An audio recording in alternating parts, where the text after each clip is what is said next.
Sworn in on Friday, days after the overthrow of Robert Mugabe, the 75-year-old former security chief promised to guarantee the rights of foreign investors and to re-engage with the West, and said elections would go ahead next year as scheduled. In a 30-minute speech to tens of thousands of supporters in Harare's National Stadium, Mnangagwa extended an olive branch to opponents, apparently aiming to bridge the ethnic and political divides exploited by his predecessor during his 37 years in charge. "I intend, nay, am required, to serve our country as the president of all citizens, regardless of color, creed, religion, tribe or political affiliation," he said, in a speech that also hailed the voice of the people as the voice of God.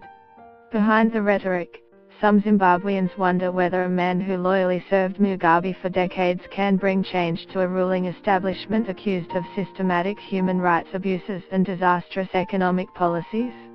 He made clear that the land reforms that sparked the violent seizure of thousands of white-owned farms from 2000 would not be reversed, but promised that those who lost property would receive compensation.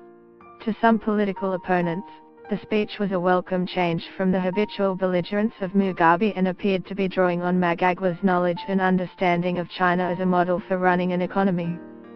For decades Mnangagwa was a faithful aide to Mugabe, who was widely accused of repression of dissent and election rigging. Mnangagwa earned the nickname Gwi, Shona for crocodile, an animal famed and feared in Zimbabwean law for stealth and ruthlessness. In his speech, Mnangagwa called for the removal of Western sanctions and said he wanted to hit the ground running.